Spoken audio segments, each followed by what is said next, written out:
Price the lord, hallelujah. പ്രിയ സഹോദരങ്ങളെ, ഈ ഒരു ഞായറാഴ്ച ദിനം സാബത്തില് നന്നായിട്ട് ബലിയർപ്പിച്ച് പ്രാർത്ഥിച്ച്, അച്ഛനെ നന്നായിട്ട് ബലിയർപ്പിച്ച് പ്രാർത്ഥിച്ചു കേട്ടോ. ഇന്ന് രാവിലെ തന്നെ ഒരു 10 മണിയോട് കൂടി വാഗമണിലേക്ക് ധ്യാനിക്കാനായിട്ട് അച്ഛനുണ്ട്. അച്ഛൻ്റെ കൂടെ ബേബി പോൾ മാസ്റ്റർ ഉണ്ട്, പിന്നെ ആന്റണി ബ്രദർ ഉണ്ട്. ഞങ്ങളങ്ങനെ അപ്പം നിങ്ങളുടെ പ്രാർത്ഥനയിൽ ഇന്നലെ അച്ഛൻ പറഞ്ഞതാണ്, നിങ്ങൾ പിന്നെ ഇന്ന് നമ്മളെ പ്രിയ സഹോദരങ്ങളെ ധ്യാനിക്കുന്നത് ഒരു കാര്യം കൂടി പ്രത്യേകം. അതായത് അച്ഛൻ്റെ കൂടെ, എനിക്കറിയില്ല ഇവിടെ ആരൊക്കെ ധ്യാനിക്കാൻ വരുന്നതെന്ന്, പക്ഷെ നിങ്ങളെല്ലാ ദൈവമക്കൾക്ക് വേണ്ടി പ്രാർത്ഥിക്കണം. അതുപോലെ ഞങ്ങളവിടെ ധ്യാനിപ്പിക്കുന്ന ഒരു അച്ഛനാണെന്ന് എനിക്കറിയാം. ബേബി പോൾ മാഷാണ് എനിക്ക് വേണ്ടി ഇതൊക്കെ ബുക്ക് ചെയ്തിട്ടുള്ളതൊക്കെ മാഷാണ്.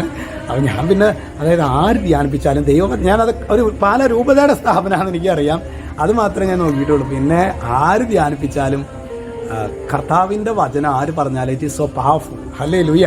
അപ്പോൾ അതുകൊണ്ട് ഏതാണ് അച്ഛനെന്ന് എനിക്ക് അങ്ങനെ ഏത് അച്ഛനറിയില്ല അവിടുത്തെ, പക്ഷേ അത് നിങ്ങൾക്ക് അവിടെ ധ്യാനിപ്പിക്കുന്ന അച്ഛന് വേണ്ടിയും ശുശ്രൂഷകർക്ക് വേണ്ടിയും അതുപോലെ തന്നെ അച്ഛൻ്റെ കൂടെ ധ്യാനിക്കുന്ന എല്ലാ മക്കൾക്ക് വേണ്ടി നിങ്ങൾ പ്രാർത്ഥിച്ചേക്കണം കേട്ടോ. ഹല്ലേലൂയ. ഇന്ന് നമ്മൾ ധ്യാനിക്കുന്നത് അത് തോബിത്തിന്റെ പുസ്തകത്തിൽ 7:17 വചനം പറയാണ്, കുഞ്ഞേ ധൈര്യമായിരിക്കുക, സ്വർഗത്തിന്റെയും ഭൂമിയുടെയും കർത്താവ്. കണ്ടോ, സ്വർഗത്തിന്റെയും ഭൂമിയുടെയും കർത്താവ്. അതായത് സ്വർഗം ഇല്ല എന്നൊക്കെ പറഞ്ഞ് ജീവിക്കുന്ന കുറെ മടയന്മാരുടെ കാലഘട്ടത്തിലാണ്, വിഡ്ഢികളുടെ കാലഘട്ടത്തിലാണ്. അതിനും പറയാണ്, സ്വർഗത്തിന്റെയും ഭൂമിയുടെയും കർത്താവ് നിന്റെ ദുഃഖം അകറ്റി സന്തോഷമേകും, ധൈര്യം അവലംബിക്കുക. അപ്പൊ ചില സമയത്തൊക്കെ നമ്മള് ധൈര്യമൊക്കെ ചോർന്നു പോകുന്ന അവസരങ്ങളില് പ്രിയ സഹോദരങ്ങളെ ഇങ്ങനെയുള്ള വചനങ്ങള് ആവർത്തിച്ച് പറയണം.